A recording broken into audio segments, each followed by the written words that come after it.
Well, good morning. It's Breakfast with the Broker every Tuesday morning at 9 a.m. Our past guests have been real estate guests, influential in the real estate community and really bringing in amazing value and credibility to real estate agents and or brokers and the real estate industry as a whole, whether it's vendors, affiliates. This one is a little more special. She is not in the real estate field, but she is in the college consultant field. And I can tell you right now, she is an expert. And with all those college admissions and all these college applications being so confusing, we are very, very lucky to have her. So, and now, by way of Orlando, Florida, she is a writer for NBC News. She is a college consultant for Dunbar Consulting. She's a writer at Today Parents. She's a graduate from Princeton University. She's a mother of four, daughter, a wife. She has been on The Katie Couric Show, NBC Nightly News, HLN, and Nightline. A proud Gen Xer and lover of the 90s, especially Madonna, Nancy Drew, and Michael Jackson, she is Allison Slater Tate. Hello. Good morning. Let's clarify Michael Jackson for a minute. I do love Michael Jackson's music, but I am a little heavy on Michael Jackson. All right, fair enough.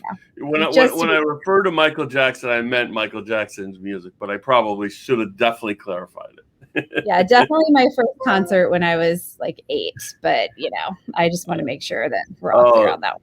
So as a fellow Gen Xer, I feel your pain too. So yeah, it's hard to get old and watch your heroes all, and the funny thing is, I also read, Nancy Drew and all these other, different things that you were, I think you said Babysitter Club and all that kind of stuff. So, 16 Candles. That's from my LinkedIn bio. Yes, those are the things. I was a reader as a child, and I read everything I could get my hands on, and so I like to say that I was, shaped and made by those influences. So you can see where I'm coming from when I write. That's awesome. So listen, I mean, now I guess you're probably in the thick of it. All the college applications have a lot of them have been approved and such. And it's probably really exciting, when you're consulting for a lot of your parents, that are looking for kids to get into certain schools and such, and some celebratories or celebrations and some disappointments. Take us through a little bit through like the college application process, because it's almost become like a science now. Yeah, I mean, yes and no. I think that it can get overwhelming because when we were growing up and when we were applying to college, there was no internet, which blows the teenagers' minds completely. And I tell them, I don't know how we did anything, honestly. Like, how did we accomplish anything actually without the internet? But we didn't have the information. It's not that the process was that much easier back then. It's that we didn't know how hard it was or how complicated it was. And because of that, we also didn't know all the places that we could apply or the opportunities that were available. So I think that when we look at it now as parents, it seems super complicated and stressful and hard, and we need to be scientists to do it. Mostly because we have so much more information about how the sausage is made. The sausage was still made this way back in the 90s. We just didn't know it. So I think that both parents and students get easily overwhelmed and intimidated by the process. So that's part of my job, is to try and clarify and simplify it for them and streamline it and get it down to, like, what do you really need to know and what do you really need to do? You don't need to know everything, but you need to know enough to accomplish what you're setting out to do. And everybody is going to have a different college goal or different college ideas. A lot of it has to do with financial considerations and also just what the student needs individually. And so when I'm talking about the college process with parents and with kids, the first question is, what are you hoping for? But when you ask a teenager that question, it's really unfair because teenagers have never been to college. They don't know what they want in a college. They could tell you what they want in a college after they graduate from a college because they will have had the experience, but they don't know what they're looking for. So you start the process by trying to help the kids figure out even what they're looking for. And that can be, it can be actually a really nice process. It doesn't have to be bad and stressful. It can be about figuring out who the kid is and what the kid wants and asking them for the first time, like, you're going to be in charge of you. Like, where do you want to be? So with the college process, I think the most important thing is to establish where will the student be able to thrive, which goes way beyond the bumper sticker of the college. Like, where is a college home that a student can thrive? And also, can everybody afford this? Because that is a huge question. And nobody wants college to become something that becomes a bad thing because it saddles them with financial debt forever. So I think it's really important for parents to be very honest, both with themselves and with their students. Students can handle it. They can handle financial parameters. I think we're all afraid to tell our kids that we can't afford something or that it's not smart. And that's one of the biggest hurdles for parents, is to realize your student can understand that and they don't want to be a burden. And that it doesn't have to be a bad thing to have a conversation about, like, what is financially smart and responsible, and then where are the college homes within that budget range that we can do. So, I mean, when you're looking at, you're speaking with your child, speaking with high school children is very, very rewarding because you get so many answers and they just talk and talk and talk, right? That's not my experience anyway. Yeah. No. I'll just talk to their parents. How do you drag that stuff out?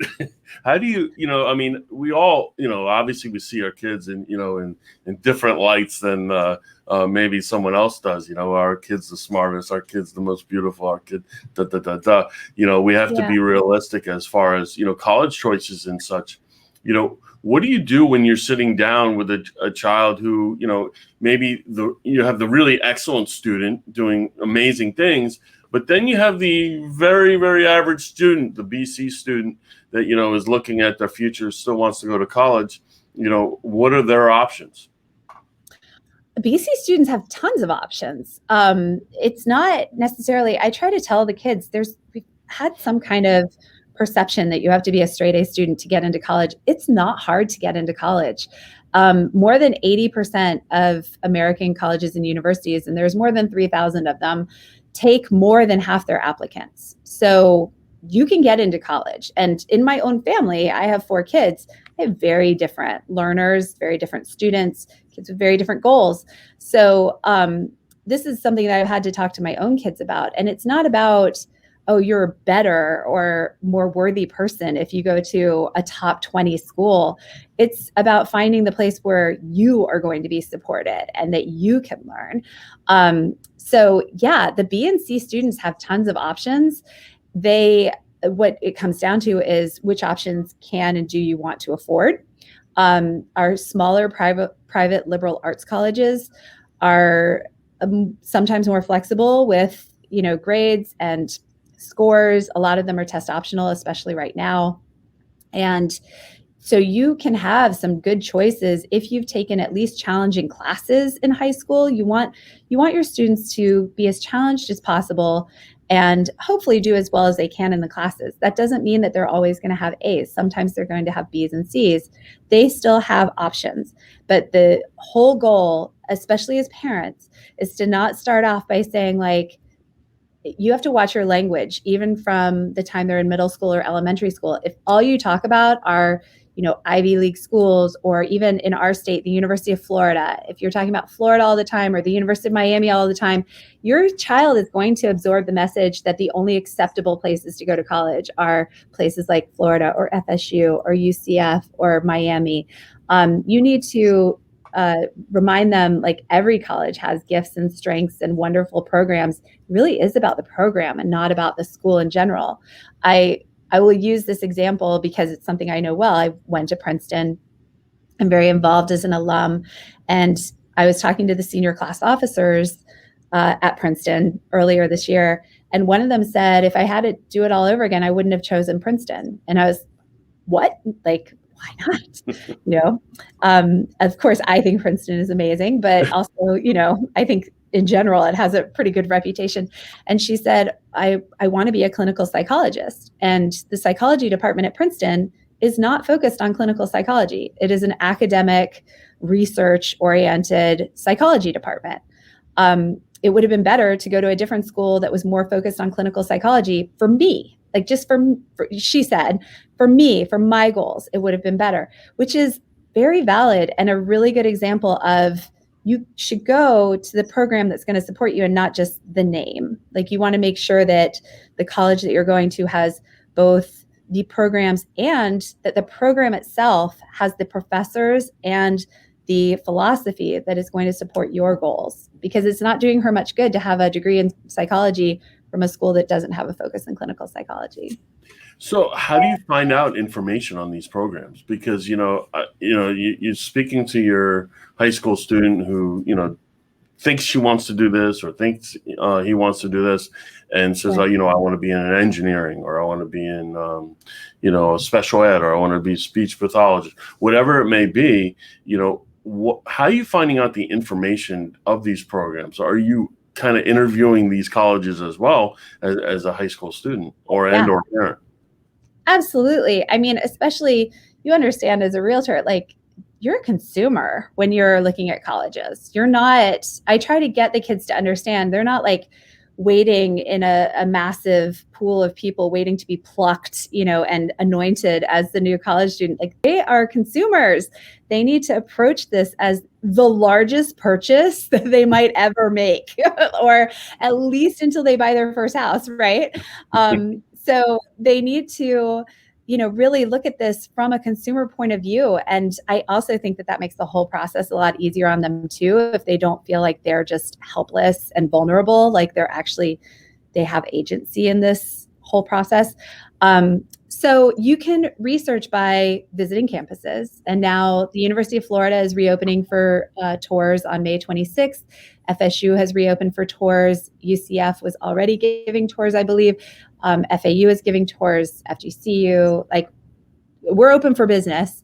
And you want to put feet on campuses. That's what I tell the parents, that even if the kids hate the school, if they go and visit the school and they hate it, they've learned something. They've learned something about what they don't like. And that's just as important. When you're looking for a house, you want to look around and see, what do I like an open plan or do I not like an open plan? I don't know until I go look at it and I can mentally picture myself in this house and I can say, no, this isn't for me, or yeah, I mean, maybe, yeah, I can see this.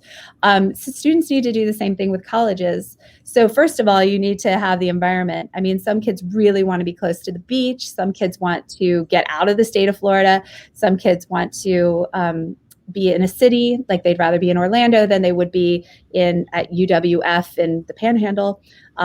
There's all sorts of different personality types, and it's really important for the kids to be able to place themselves on that campus. So if you can, visit the campus. And when you visit the campus, if possible, you take the tour and the info session that they offer, because you will learn so much more about the college if you let them tell you about them. It's the difference between wandering around at an open house and not really understanding what you're looking at, or having somebody actually tour you through and tell you all about the features. You want to know all the features. And then for the specific departments and programs, you can look at the course guide for each university. I could pull up the course guide for UCF right now. I could pull up the course guide for UF, and you look and see in that department. And also keep in mind, like 80% of college students change their majors in college at least once. So don't get too married to it, but you want to at least make sure that they offer things that your kid is interested in. And then look at the classes that they're offering. Like, what kinds of classes are they offering? Look at the professors.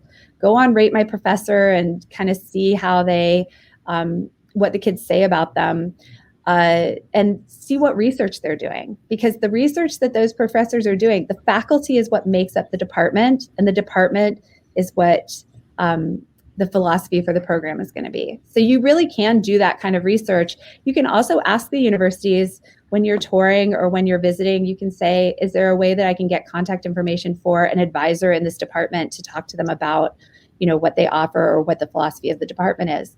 And then also I tell the students, go online and read student newspapers. The student journalists are the ones who are telling the truth on these campuses. They're breaking the stories. They're telling you what the kids are worried about. They're telling you what the kids are disgruntled about. They're telling you what kind of activities are going on campus. You can find out a lot from reading student newspapers. So for both parents, because parents should also kind of know where their kids are going, and for students, I think that that's crucial. And then I follow them on social media. So if your student has social media, Instagram, not only just the main Instagram accounts for these colleges, but also the individual, like the departments have their own Instagram accounts. The student organizations have their own Instagram accounts. Follow them and see what they're doing. What kind of flyers are they posting? Like what activities are they posting? What are the students saying? You can find out a lot from that. And that kind of gives a kid a more like kid view of the college instead of what the marketing tells you. Yeah, that's awesome. Yeah, because I speak from obviously personal experience. My daughter, like most kids in Florida nowadays, want to go to University of Florida, and University of Florida is probably, and you can tell me, probably one of the most difficult schools in Florida to get into. So when do you start? We talk about, let's get into maybe high school curriculum. So we talk about, all these terms are being thrown out, all these programs, do you need weighted grades or, regular grade? You're taking AP classes. Is AP better than ACE and dual enrollment? Like all this stuff is like being thrown at you, and you're relying on your guidance counselors, and obviously the guidance counselors are good. But, someone like yourself, as an expert in what these colleges are looking for, maybe a little words of wisdom for the high school curriculum if you wanted to get into some of the top schools in Florida. So I think the important thing to remember is that students are evaluated based on the opportunities that are available to them at their high school. So you don't have to panic if your child goes to either a private school or a smaller public school that might not have as many higher level courses available as a giant high school might have. I think that parents start to panic when they hear, oh, so-and-so's kid had 15 AP classes and we don't even have 15 AP classes, or we don't have AP classes at all. And they're like, how is my kid going to compete? Well, your student is only expected to challenge themselves based on the opportunities available to them. So what I ask my students to do is to take a challenging course load for them based on what is available to them at their school. ACE, which is the Cambridge program, IB, AP, dual enrollment, all of those are higher level classes and more challenging. They show rigor. Rigor is important in college admissions. None of them are more important than the other. And I have asked, straight up, flat out asked at University of Florida, if a school is an IB school, but they also have AP classes, if the student doesn't take the IB program, but they take AP classes, are they going to be dinged because you think IB is better? And no, they want the student to take challenging courses according to what is right for them. And then they will evaluate them within that. So if a student, what every single parent asks at some point is it better to take honors classes and get a B, or is it better to take standard classes and get an A? And I always say there's like the Simon Cowell problem, because Simon Cowell on American Idol would always tell contestants, like, take a risk, push yourself. And then if they completely flailed, he would be like, that was terrible. And they said, but you told me to take a risk. And he was like, yeah, take a risk and then do well. That's really the problem, right? Is that we want them to challenge themselves, but we also want them to do well. So what I say, don't be afraid of B's. It's okay to take a challenging class and get a B. A B means this material was hard and I still did well. A B is good. So don't be afraid of B's, because I think a lot of parents want to pull their kids out of challenging classes the minute it looks like they might not make an A. Straight A's are a really boring story to tell a college. What does that mean exactly? If a child never makes a B, does that mean that everything was easy for them? Or does it mean that they worked so hard for 4 years that now they are completely burned out and they're coming to college like a total shell of a child? Like, that's not what we want either. So you want to find balance, if there is any, like between challenging them, not taking an easy way out, not trying to get through high school as fast as possible, because that's another thing that I see a lot of, like, let's check all these boxes and just get through this as fast as possible. High school is preparing them to do well in college, which you're going to pay a lot of money for. So let's prepare the kids to take the college classes. And that means, taking AP classes when appropriate, or the IB program if you want to sign up for a very rigorous and prescribed program. The ACE program is rigorous. Dual enrollment is rigorous. The one thing I would say about dual enrollment is that if you are in a dual enrollment class, you are starting your college GPA for the state of Florida. So if you are going to go to a Florida university afterwards and take that dual enrollment GPA with you, that is your college GPA. So especially this year, in a normal year, I might have a kid who accidentally gets a C in a dual enrollment class because it's college and the kids are not used to not having participation grades, not having homework grades to like boost their grades up, not having a relationship with a high school teacher. It's a college professor and they don't care that you're a high school student, and they're going to have, very few grades, and you're going to need to do well in them. So every year there's a kid or two who accidentally gets a C or a grade that's lower than they want. You can't undo it. Like, that dual enrollment transcript is there. It's going to the college. It also sets up for bright futures. You have to keep a certain GPA. So it sets up an issue with keeping your GPA up if you have a low dual enrollment grade. And this year I was on a webinar with the University of Florida yesterday, and they were saying, like, if you accidentally failed one of those dual enrollment classes this year, it actually could keep you from enrolling, because they're not allowed to enroll a student who has below a 2.0 GPA. And if you failed a dual enrollment class, you're going into college with below that GPA. So it actually could be a problem. So just, if you're going to take a dual enrollment, make sure your student is ready for it and make sure they understand the parameters and how a college class runs, because it's not high school.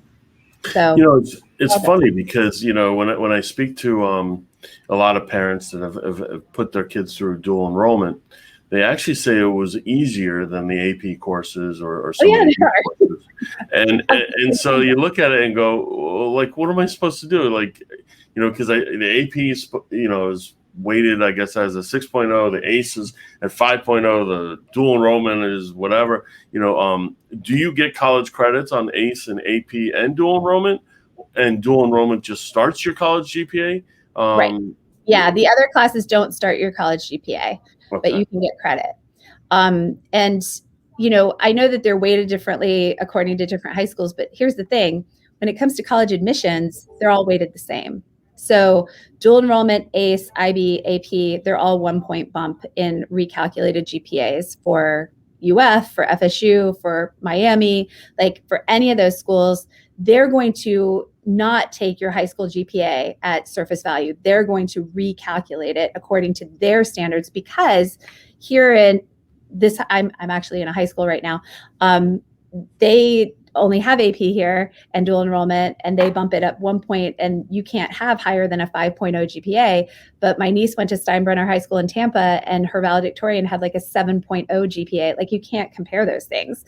So the colleges strip the weights off of your high school GPA. They recalculate it based on their formula, and they're only counting core classes. So math, English, science, social studies, and foreign language.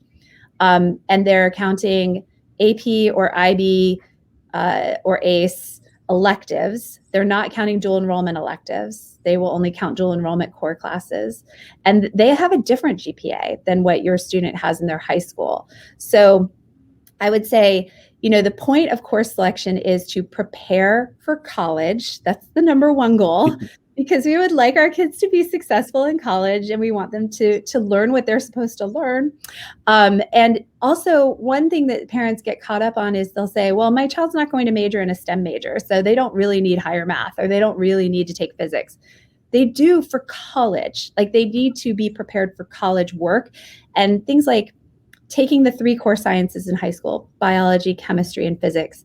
Yes, your child might never use physics or chemistry again. I'm an English major, can tell you. I do use physics to a certain extent in that I know that if I lean back too far in this chair, I'm going to fall over. I knew when I was pregnant with my 3rd child and gained a gajillion pounds that if I leaned too far forward, I would also fall over. That's physics at work. Chemistry is cooking. I use in cooking and in knowing whether or not to use a fire extinguisher on a certain kind of fire, like that kind of thing. But no, I don't use what I learned in high school chemistry or physics very often. However, that level of thinking prepared me for college work, even though I didn't have to do a whole lot of it in the future. So I think that we need to get away from feeling like you only take these classes if you're going to major in that in college, because by the way, your kid's probably going to change their major. But you also need to look at it as this is preparation. Foreign language is not something that we get through as fast as possible just because we're required to do it. It's making neurons and like pathways in their brains so that they can handle higher level thinking in college and beyond. So think of it that way and look at things like take as much foreign language as you can in high school. They're probably going to have to take some foreign language in college. They're better off if they've been practicing it throughout high school. And even though we only require 2 years of it for Bright Futures, we don't even require it for graduation. I think everybody thinks we require it for graduation. We don't. We require it for Bright Futures. But the colleges would prefer you to have 2 years of foreign language. They are looking for 2 years of foreign language. But they're also probably going to make you take some when you get there. So it would be easier if you have it. And at UF and FSU, they're looking for 3 years of foreign language. They would like you to have more foreign language than not. They would like you to have biology, chemistry, and physics. They would like you to have higher math. They would like you to stay on that core math track and be headed at least towards calculus, if not reaching calculus. That's what they're hoping you do. And by the way, I took calculus and I was an English major, but calculus is preparation for college. So think of it that way, because I think that we've gotten into a habit of only doing what's required of us and our kids and telling our kids, like, just get through this, like take it online so that you don't have to take it in school, do this, do this, do this. We need our kids to learn how to work hard and have a relationship with a teacher and know that this has value beyond checking off the requirement box. Awesome. Sign language, is that considered a foreign language? It is, Yep. yeah. Okay. It wasn't like 10 years ago, it was much less accepted, but now the University of Florida accepts it as a world language, and that kind of is the leader for the state. They all accept it as a world language. If your child is taking ASL because they have trouble with languages, or they're dyslexic, or they have like some kind of reading or writing processing issue, then I would say you also want to investigate what the college's foreign language requirements are, and if they will accommodate or give waivers for world language at their school, so that or if they are allowed to. Some colleges will accept ASL as foreign language for admissions, but they won't accept ASL as a world language at the college. So you need to make sure that that's going to be something they can do going forward, or that they will have some kind of accommodation. That's interesting. Mm-hmm. Last few questions, if that's okay. Regarding Bright Futures, obviously it's been in the news about Bright Futures and the changes or potential changes to Bright Futures. And, a lot of people depend on it. It's hard to navigate all the articles and mistruths these days and all the chat rooms and all that kind of stuff. What's going on there? Maybe you can enlighten us. Yeah, I would love to know what's going on up there, right? Because I don't know what is spurring this kind of discussion and debate.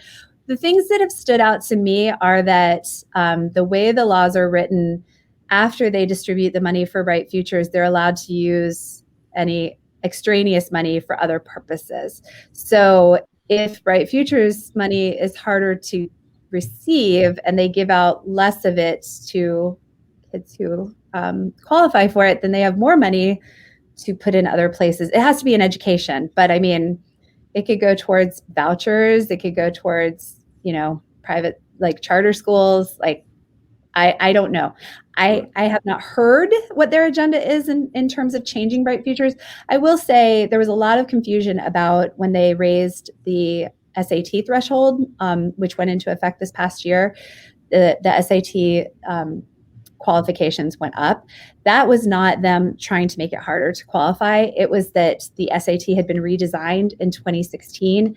And after the redesign, average scores did skew higher in general. So it was a recalibration when they did that. So that didn't have much to do with this. What I would tell parents in terms of Bright Futures is that we should all be preparing. Bright Futures is never a guarantee. It always has to be passed and funded. So for sure, it's a goal to aim for, and we all hope that it remains fully funded. And I hope that everybody will tell their elected representatives how important that is to them as a voter, and definitely take them to task if they don't support our students and keeping our students at our universities, especially our hardworking, high achieving students. But I also think that we need to understand that it's not a given. And also, because of that test requirement, some of our kids might never reach that test threshold. And, volunteer hours are within their control. They can get the volunteer hours for Bright Futures. Their GPA, if they work really hard, a 3.0 weighted GPA or a 3.5 weighted GPA is usually within reach for a lot of our students. However, test scores aren't always within their control. And what I end up seeing is kids taking tests like 9 times trying to get to that goal. And it might not happen. And you don't want your kid to feel like a failure, especially your kid who has like such a great GPA and did all this service and has done well in high school. They're not a failure if they don't reach the score threshold for Bright Futures. So I would say, Bright Futures covers tuition. Our highest tuition in the state is UF, and it's $6,700 a year. We need to know that might not happen, and we need to be preparing for it. So awesome. You have a great Facebook group. I don't know if you want to promote it and such, but I've learned quite a bit. What's that group, and how do you find it? The group is called Central Florida College Bound, and I called it Central Florida because I'm in Central Florida. It's really for all Florida families. I do try to keep it to Florida families just because we are kind of unique in our programs and in the diversity of programs here, and also with the focus on Bright Futures. I find that having a group with a national reach is a little problematic in that they don't know what Bright Futures is and they don't understand what we're talking about when we're talking about it. So I've tried to keep it to Florida families. And so it's called Central Florida College Bound, and you can find it by searching on Facebook for those words. And it's a private group, but it's searchable. And you just have to answer a few questions and prove to me that you are a Florida family for me to let you in. I don't want to be answering a lot of questions about Tennessee. I am a national college. I actually have students in Madrid and Rome and San Francisco and New York and Connecticut, all over the place. And I do know how to counsel students nationally. I just don't want to have to do it in a group where everybody's like, wait, what are you talking about? Why are you talking about that? Like, what does that mean?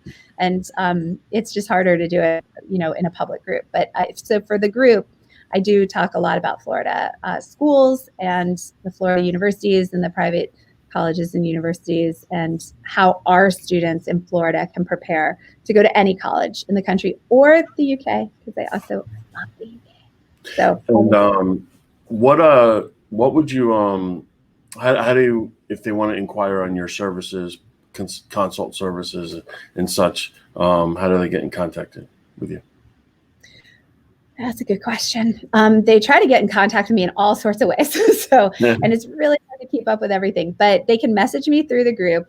They can message me through Facebook. And most of the time, Facebook tells me I have a message waiting. So as long as I check it, they can also reach me through Dunbar Educational Consultants. Our website is Dunbar, Dunbar consultants.com. And they can inquire through there and ask for me, and they will forward inquiries to me. So, and I have an email address through Dunbar, which is ASTATE, ASTATE at dunbarconsultants.com. So, we had one question. I don't know if you saw it on the screen. Yeah. I don't know if you're qualified to answer that or not, but if you are, you can answer it. Yeah. So a senior who graduates and was able to acquire her AA in high school, can she roll Bright Futures towards her master's if she doesn't use it at all? So here's the thing. When you getting the AA in high school has become this big thing in Florida. But what parents need to understand is that earning your AA in high school doesn't mean anything towards admissions most of the time, because most of the time students are still applying as first year freshmen to our state universities, in which case that AA doesn't mean anything. It means that they have credits, they can be applied towards the state universities, but something like the University of Florida is going to max you out at 45 credits. So you can't get all 60. And they're going to not be declaring a major and not going into junior level coursework necessarily, or be declaring a junior. There are students who do apply straight into college as a junior and declare a major after having earned their AA in high school. It's not what I would recommend for most students. And I don't think it's actually what students and parents are aiming for when they get their AAs in high school, because that means the student's graduating around the age of 20. And it's very hard to go on into medical school or law school or employment really at that age. So I think most students are earning their AA, but still applying as first-time freshmen in college, in which case they would use their Bright Futures in college. But you are not allowed to use Bright Futures for a master's degree. Actually, it does allow for, I think, up to a year, a semester or two in graduate school. That's it. So if you can get your master's in a year, it might pay for half the master's, but it's not something that you should count on, no. And also, you have to have it instated. You'd have to talk to the Bright Futures office about how you would defer it towards the master's, because there is a restoration process, and they're very picky about it, as you might imagine. They don't want to make it easy for you to keep that money forever. So you definitely would want to go through Bright Futures and talk to them about the application process. That's awesome. I always end the show, and I know we went way over, but I always end the show with two questions. One is, what's your favorite all-time streaming series, like a Netflix Hulu series? And what are you currently watching? Gosh, I am currently not watching anything. All I do is work. Awesome. Because the seniors are graduating, but the juniors are starting to apply. So I do work. I would say, what am I watching? Over the course of the pandemic, I discovered Outlander.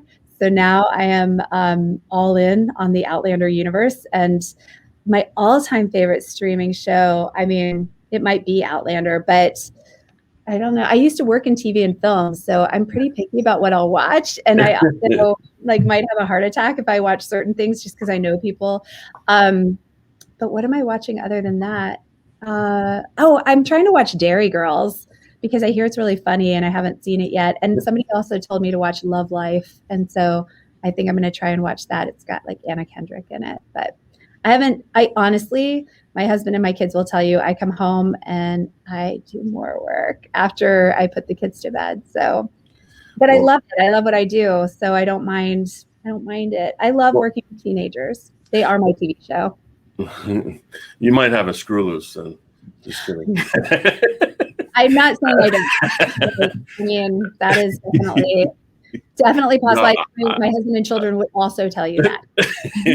I tell you, the passion, and I love having guests in here that love what they want, love what they do, because the passion really shines through, and it shows that it's kind of a testament to what you do and how you do it.